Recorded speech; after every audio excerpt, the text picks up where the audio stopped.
नमः सिद्धेभ्यः। ओम नमः सिद्धेभ्यः। ओम नमः सिद्धेभ्यः।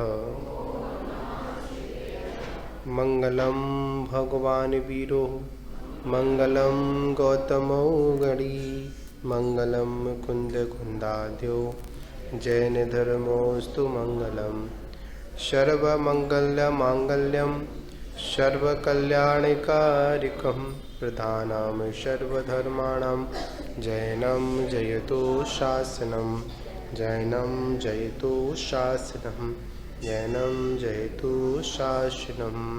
बोले आदिनाथ भगवान की, महावीर भगवान की, परम पूज्य तपस्वी सम्राट आचार्य गुरुदेव सन्मत सागर जी गुरु महाराज की, परम पूज्य परंपराचार्य सिख स्वर्ण सौभाग्य सागर जी गुरु महाराज की, अहिंसा महि विश्व धर्म की।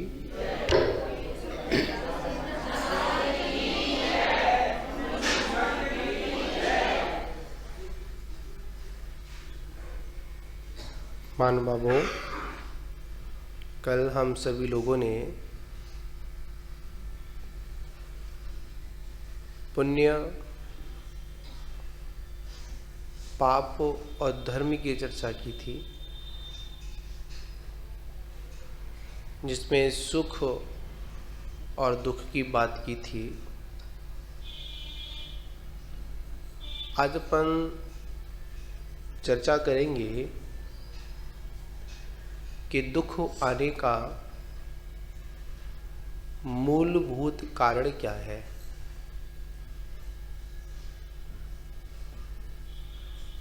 आखिर में हमारे जीवन में दुख का प्रवेश कब होता है, कैसे होता है, या कोई व्यक्ति दुख देकर जाता है या हम उस दुख को स्वयं बुला कर लाते हैं। अधिकांश हमारी विचारधाराओं में यही रहता है कि सामने वाले व्यक्ति के कारण हम दुखी हो गए, और कहते भी हैं जितने भी सुख के काम होते हैं, जितने भी अच्छे काम होते हैं, उनको हमने किया, और जितने भी गलत कार्य होते हैं तो झट कह देते हैं ये हमने नहीं किया, ये सामने वाले ने किया। जब भी कोई काम बिगड़ता है तो दूसरों के ऊपर डाल देते हैं। अब जब कोई काम बनता है तो उसको हम अपने ऊपर ले लेते हैं, और सीधी सीधी भाषा में कहें, अच्छा किया तो हमने किया और बुरा किया तो उसने किया। अगर कोई सुख का साधन बना, अगर आज कोई सुखी है तो उसमें मैं कारण हूं। अगर मैं आज दुखी हूं तो मैं नहीं, दूसरे वाला कारण है। जो हमारी इस तरह की जो मान्यता है, देखा जाए तो वही वास्तविकता में दुख का कारण है। आचार्य भगवंत कहते हैं, जहां पर ममत्व भाव है, जहां पर आसक्ति का भाव है, जहां पर आकुलता है, वहीं पर दुख है। और जहां पर निराकुलता है, वहां पर दुख नहीं, वहां पर तो सुख है। हमारे पास कितना है इसलिए हम दुखी नहीं हैं। हमारे पास कितना है इसलिए हम सुखी नहीं हैं। अगर हमारे दुख का अगर कोई कारण है तो वो ये है कि सामने वाले के पास में इतना क्यों है, इसलिए दुखी है। मेरे पास अथाह संपत्ति है इसलिए मैं सुखी नहीं हूं, और एक बात का दुख यही है कि इसके पास ये वस्तु आई कैसे, क्यों आई, इसलिए दुखी हूं। एक अपनी भाषा में कहें, समझाने के लिए कहें, सभी के मुख में 32 दांत होते हैं, इससे अधिक नहीं होते हैं। कितने होते हैं? 32 ही होते हैं, ज्यादा तो नहीं होते हैं। 32 दांत हैं, और इन 32 दांतों में से अगर एक दांत निकल जाए तो बताओ जीव बार बार कहां जाएगी? 31 पर, या फिर जो निकला है उस पर? है? निकला है उस पर गई ना। लौट फिरकर जीव कहां? दांत एक 32 में से एक कम हुआ तो जाने हम कितनी बार जो एक कम हुआ उसको याद किया, अरे दांत निकल गया, दांत निकल गया, दांत निकल गया। बाकी के हैं कभी उनकी चिंता की? एक निकल गया उसकी चिंता की, एक चला गया उसका दुख मनाया, पर बाकी जो बैठे थे, जो मौजूद हैं, कभी उनकी सुरक्षा के लिए, कभी उसके द्वारा जो आनंद आने वाला उसके लिए, कभी हम सुखी हुए? कभी नहीं हुए। दुख तभी आता है कि जब हमारी सोच गिरना प्रारंभ हो जाती है। दुख तभी हमारे जीवन में अपना प्रभाव जमाता है कि जब हम सामने वाले को सुखी समझते हैं और अपने वाले को सबसे गिरा हुआ समझते हैं, अपने को दुखी समझते हैं। महानुभावों, ये संसार की कहानी है, और संसार की नहीं, ये घर घर की कहानी है कि सामने दूसरे की रखी हुई थाली बहुत अच्छी लगती है, पर अपने थाली में चाहे कितने भी व्यंजन रखे हो फिर भी हमको वो सुहाने नहीं लगते, रुचकर नहीं लगते। बात समझने वाली है। हमारी जेब में 99 रुपए हैं। कितने रुपए हैं? बोलो। 99 रुपए हैं। आप बताओ 99 का सुख होना चाहिए या फिर एक का दुख होना चाहिए? कहाँ है पदम जी? कहाँ बैठ के छुप के बैठे हैं पीछे? वो त्यागी बैठे, वो तो माइक के पास बैठते हैं, सुनते हैं। वो कहाँ है? लूना। अरे मास्टर जी कहाँ है? बैठे मास्टर? बाहर है, सारे बाहर। बात यहां समझने वाली है। चिंतन करिए, बस सोचिए, विचार करिए। 99 है, उनका सुख नहीं भोग रहे, अब कैसे भी किसमें लगे हुए हैं, कैसे भी क्या मिल जाए, एक मिल जाए बस। क्या मिल जाए? ज्यादा नहीं, मात्र एक मिल जाए। और जो एक मिल जाएगा तो कितने हो जाएंगे? 100 हो जाएंगे।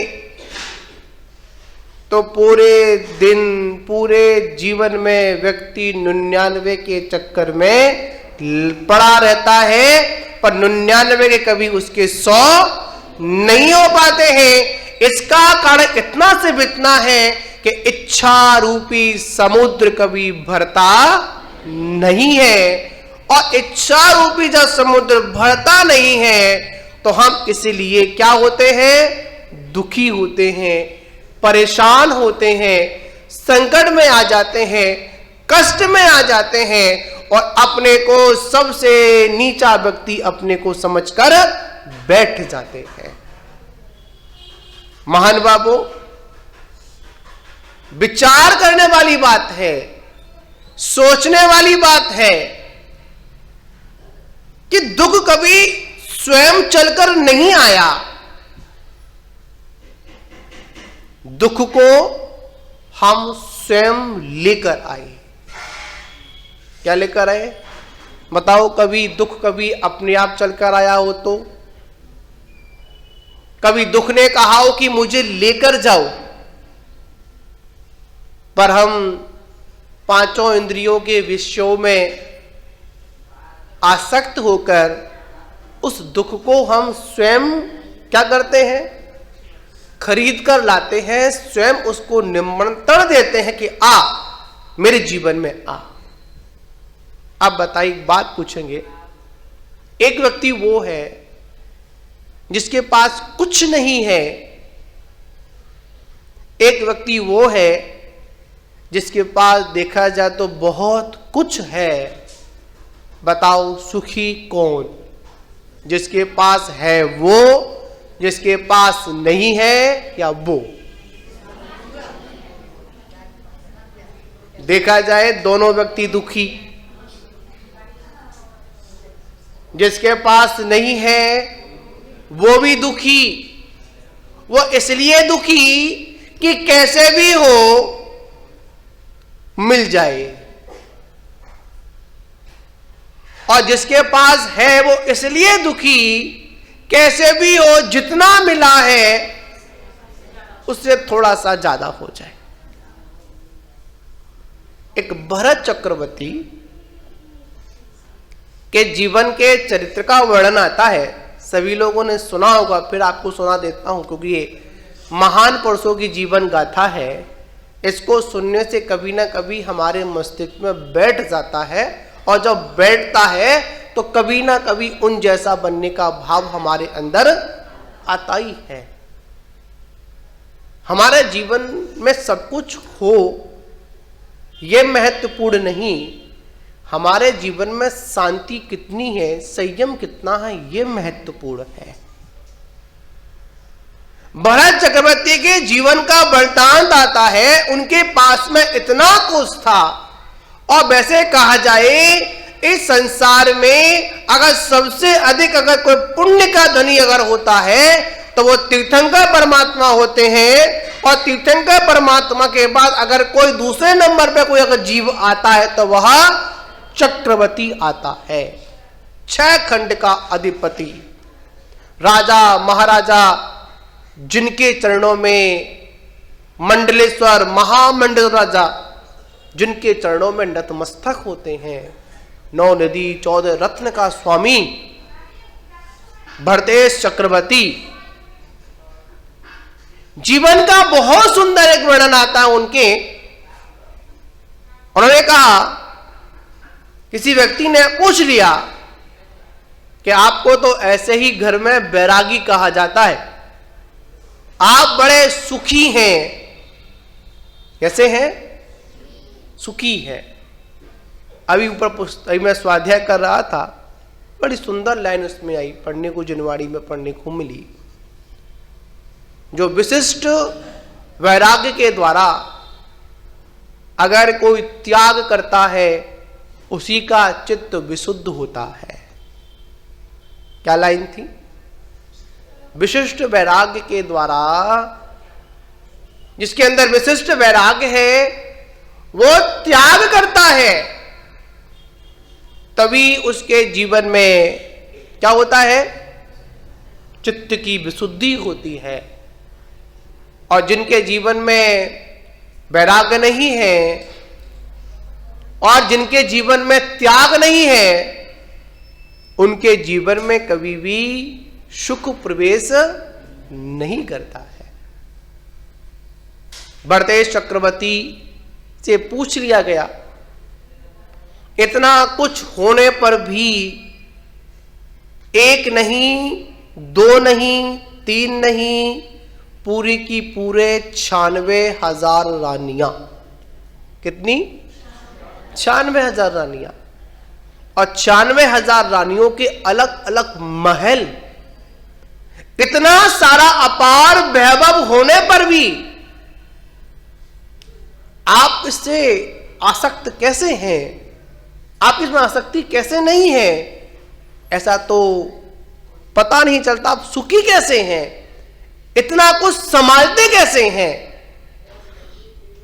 इतना राजपाट, हम पे एक दुकान तो संभलती नहीं, हम पर एक परिवार, 2 बच्चे संभलते नहीं, आप इतना कुछ संभालते कैसे हैं? विचारनीय बात है। फिर भी आपके चेहरे पर सकन नहीं आती है, ऐसा क्या कारण है? उन्होंने कहा कि एक काम करो, इसका जवाब मैं तुमको बोलकर नहीं दूंगा, इसका जवाब आप स्वयं ले लो। उन्हें कैसे ले लो? उन्हें एक काम करो, आज जाओ, एक कटोरा लो। क्या लो? कटोरा लो। इस कटोरे में क्या है? तेल है। और जाओ, दीपक जला के दे दिया, जाओ मेरी 96,000 रानियों को दिक्कत हो। चक्रवर्ती की 96,000 रानियां देखने का मौका मिल जाए, क्यों लूना जी, क्या होगा? व्यक्ति भागेगा देखने के लिए, तो भागा, रुक, जल्दी मत कर। उन्हें क्या है, अभी इतनी जा सकता नहीं, एक काम कर, ये सैनिक चल रहा है और इस तेल, इस कटोरे में से, दीपक में से अगर एक बूंद भी अगर नीचे गिर गई तो पीछे जो सैनिक चल रहा है ना, ये तेरे धड़ से तेरी गर्दन को अलग कर देगा। अब बताओ, वो किसको देखेगा? बूंद को देखेगा या 96,000 को देखेगा? मास्टर जी, किसको देखोगे? जहां तक अपनी भी भूल जाओगे, दूसरे की छोड़ो, किसकी? अपनी भी भूल जाओगे। पूरे में लौट कर आ गया, घूम कर आ गया, पूछा चक्रवर्ती ने, बताओ कौन सी रानी सुंदर थी? ये तो बाद में बताऊंगा, पहले कटोरा संभालो। क्या करो? ये तो बाद में बता दूंगा, पहले क्या करो? कटोरा समझ, एक भी बूंद गिर गई ना तो पीछे चल रहा ना उड़ा देगा। बात बड़ी समझने वाली है। याद रखना, जिनके जीवन में वास्तविकता में सुख की चाह है, तो याद रखना, अपने जीवन को बूंद बूंद गिरने का आभास जिसको हो जाता है, वही वास्तविकता में संसार के जो दुख के कारण है उन्हों को छोड़कर मात्र अपनी आत्मा का चिंतन करता है, इसके अलावा और कुछ भी नहीं करता है।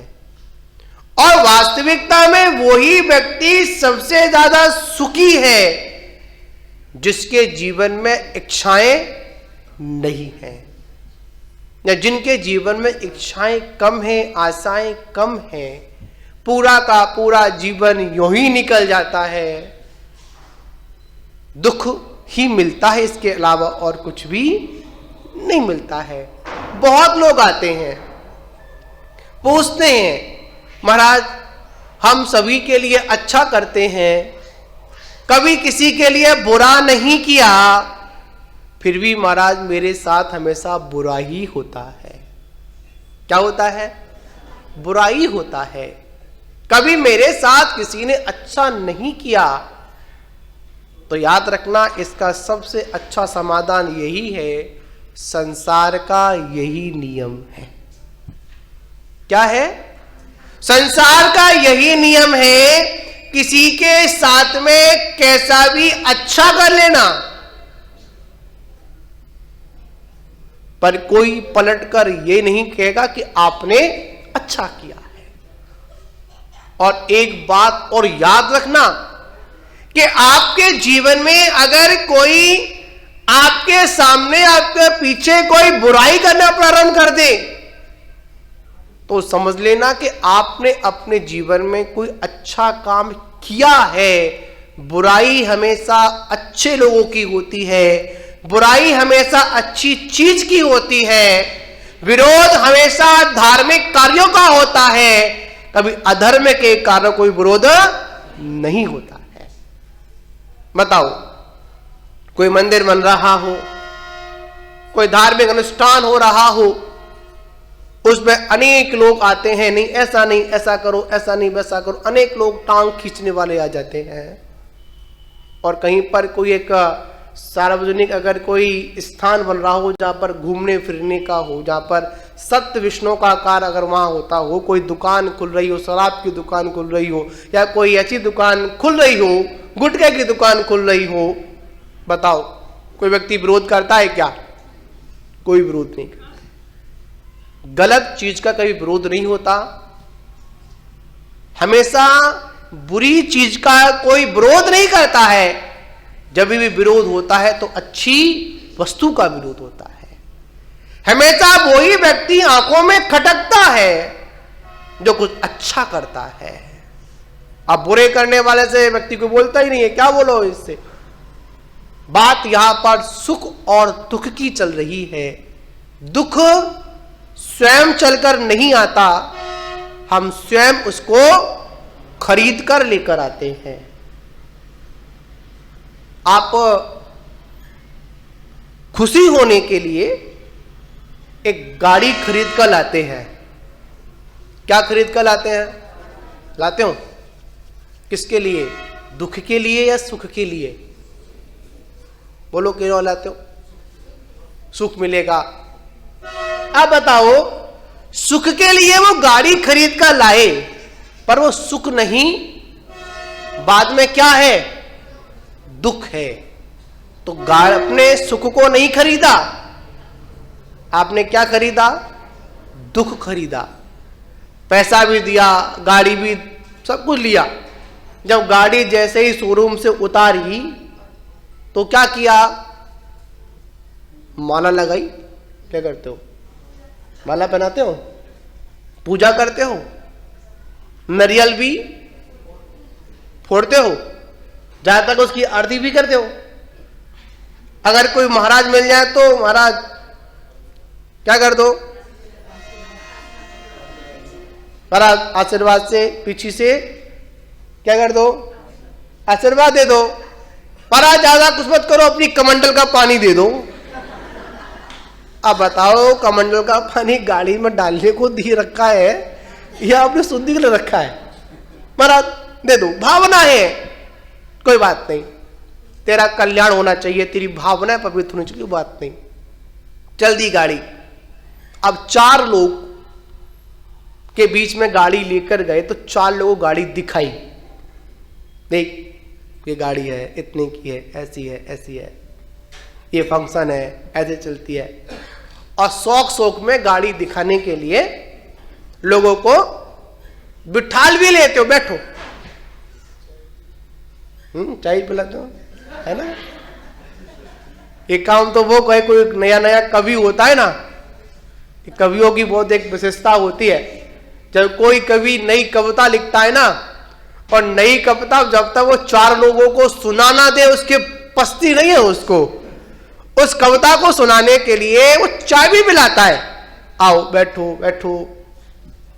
ऐसे गाड़ी खरीद कर लाए, और गाड़ी खरीद कर जब लेकर आए तो पूरे मोहल्ले में जहां जहां रहते हैं सभी को दिखाई, सब कुछ किया। और अगर किसी ने एक दिन गाड़ी की चाबी मांग ली तो अरे तुमने क्या मांग लिया, अरे यार तो वहां जाना था। और व्यवहार में कभी कभी दे भी देते, चल ले जाओ भाई, चलो ले गया। और ले जाने के बाद जब वापस लौटाने के लिए आया, जब मार्केट से गाड़ी निकल रही तो किसी ने उसको टच कर दिया। तो बताओ, दुख हुआ या सुख हुआ? अरे नई गाड़ी में स्क्रैच लगा दी। कहीं जा रहे थे, चलते चलते गाड़ी रुक गई। बताओ क्या हुआ? अरे कैसी गाड़ी है, ठग लिया, बेकार है। ये कार एक समय के लिए बेकार भी हो जाती है।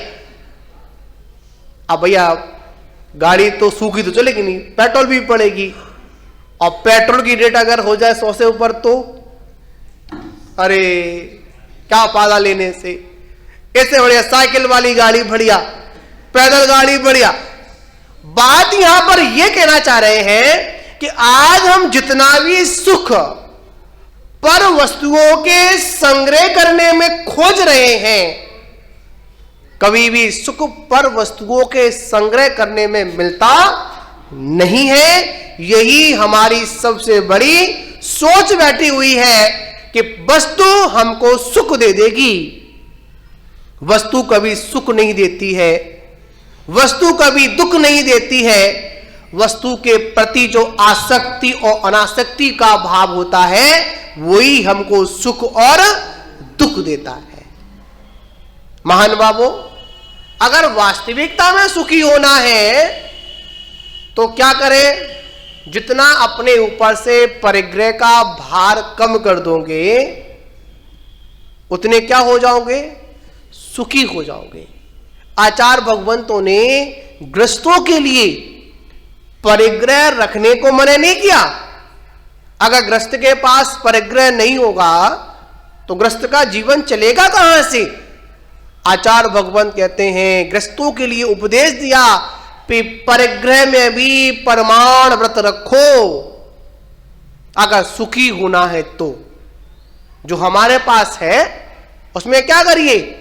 परमाण, मर्यादा बांध लें कि मेरे को इतना ही प्रयोग में लेना है, इतना ही अपने पास रखना है, इससे अतिरिक्त अपने पास में नहीं रखूंगा।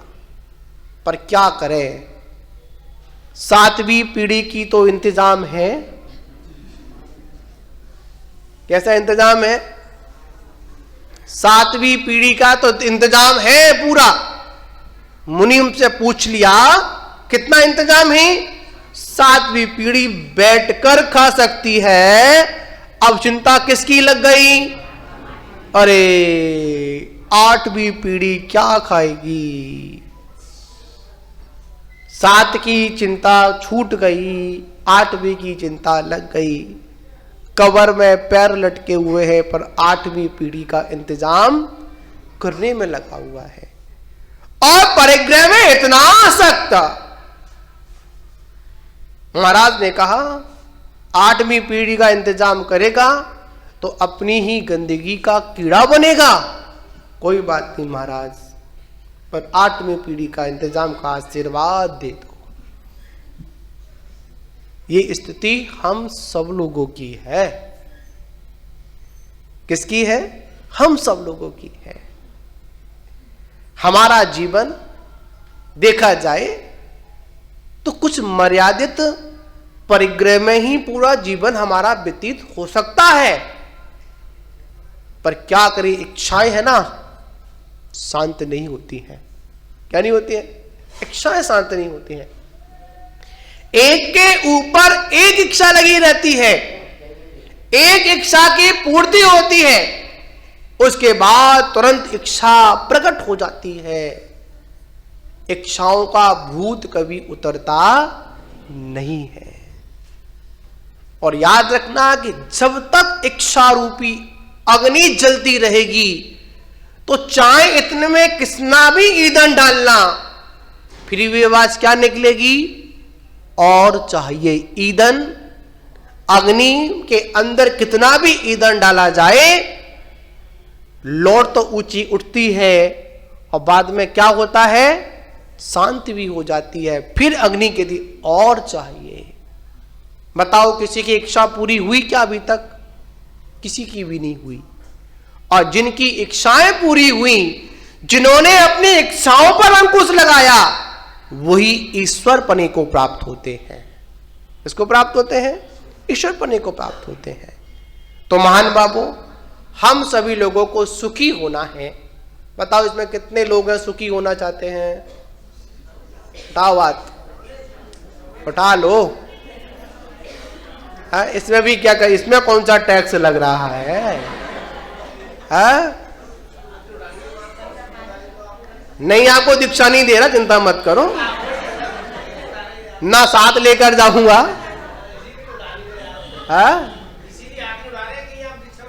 हाँ, अरे मैं तो आपके पते की बात कर रहा हूं। इसमें कितने लोग हैं जो सुखी होना चाहते? सब चाहते हो ना? चलो एक काम करते हैं, अगर सुखी होना चाहते हैं तो एक काम करते हैं। एक बार ऐसे ही हुआ था, एक बार ऐसी सभा चल रही थी, तो एक भगवान से संदेश आया कि संसार में मैं सबको अपने पास बुलाना चाहता हूं।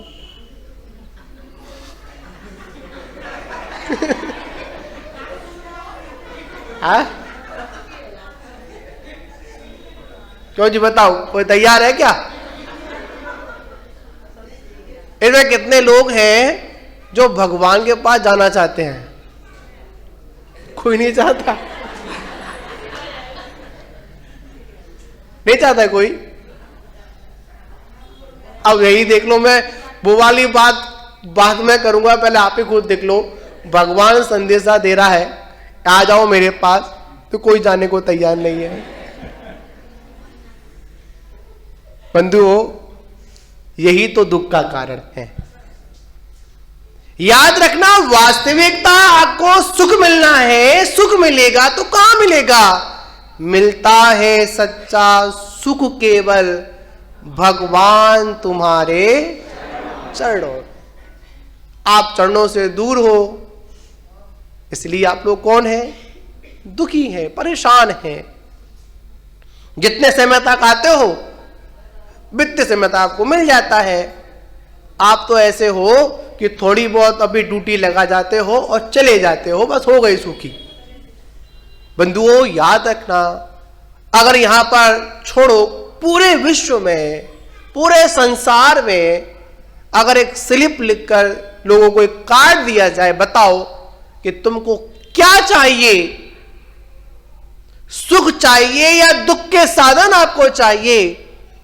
तो मेरे अंदाज में एक या दो ही पर्ची ऐसी निकली होगी जिसमें आत्मिक सुख की बात की जा रही होगी। वहां पर तो यही कहा जाएगा कि ये मिल जाए, ये मिल जाए। संसारी वस्तुओं को मांगने वाले बहुत लोग हैं, पर आध्यात्म सुख मांगने वाले उंगलियों पर गिनने वाले हैं। भगवान को बुलाने वाले तो बहुत लोग हैं, पर भगवान तक जाने वाले बहुत कम लोग हैं। जब मुनराज आते हैं ना, आप भी बड़े होशियार हो, जब लेने जाते हो तो समाज के मुख्य लोग जाते हैं, और जब महाराज आ जाते हैं तो नगर के बाहर तक, और जब महाराज जाते हैं तो नगर के बाहर तक। उसके बाद में कोई साथ जाता है क्या? कोई साथ नहीं जाता।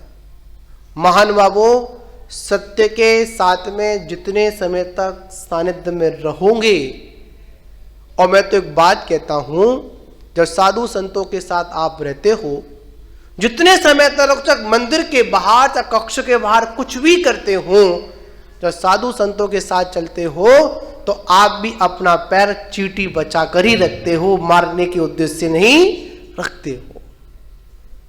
यही वास्तविकता में सुख है। अगर दूसरों को बचाने का भाव अगर हमारे मन में आ जाए, तो समझ लेना कि आप अब सुख के मार्ग पर निकल चुके हो। अगर आप अपने जीवन के समान दूसरे जीवन के महत्व देना प्रारंभ कर देते हो, तो आप समझ देना कि आप अब ठीक मार्ग पर चल रहे हैं।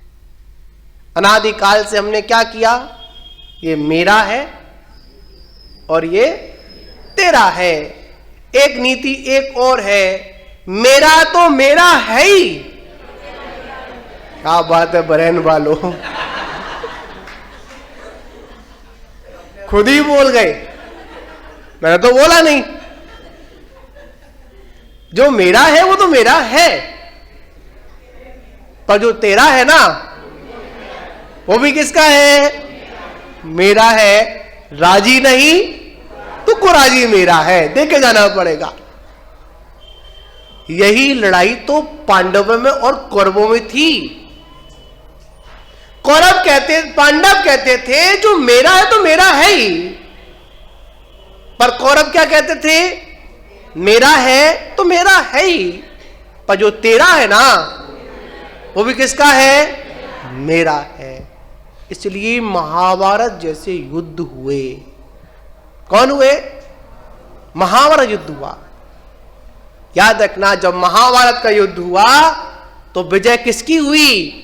जो मेरा था मेरे की विजय हुई। जो तेरा था वो भी मेरा हो, ऐसे भावना रखने वालों को भी विजय नहीं हुई, और पूरे के पूरे 100 के 100 युद्ध के मैदान पर नष्ट हो जाते हैं। महानुभावों, जिनके अंदर कसाय होती है वो तेरा और मेरा करते हैं, और जिनके पास कसायों का अभाव होता है वो सब किसका करते हैं? वो सब मेरा मेरा ही करते हैं। मतलब मेरे साथ में जो है सिर्फ वही मेरा है। मेरे साथ में क्या है? अब बताओ, अपने साथ में क्या लेकर आए थे? कुछ लेकर आए थे क्या? जब जन्म हुआ तो जहां तक है एक लंगोटी भी लेकर नहीं आए थे, और जब जाओगे तो जो पहनकर जाओगे ना वो भी क्या करेंगे? परिवारी जन, इसको कहां लेके जा रहा है? खींच लेते हैं।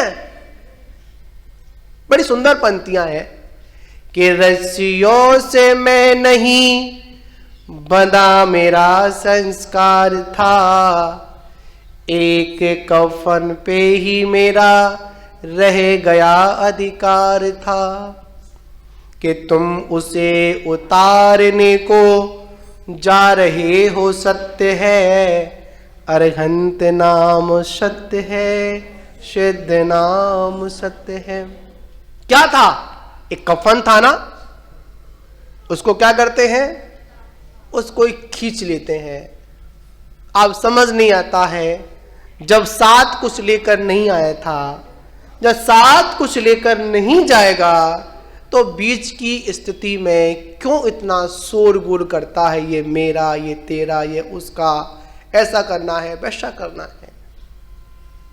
4 दिन की जिंदगी में 1 दिन जन्म का, चौथा दिन मरण का, और बीच के दिन तेरे और मेरे में निकल जाते हैं, और ऐसे ही पूरा का पूरा हमारा जीवन व्यतीत हो जाता है। तो आचार्य भगवान कहते हैं सुखी होना है। क्या होना है? सुख दुख दाता कोई ना जान। सुख दुख दाता, सुख कोई देने वाला नहीं है, कोई दुख देने वाला नहीं है।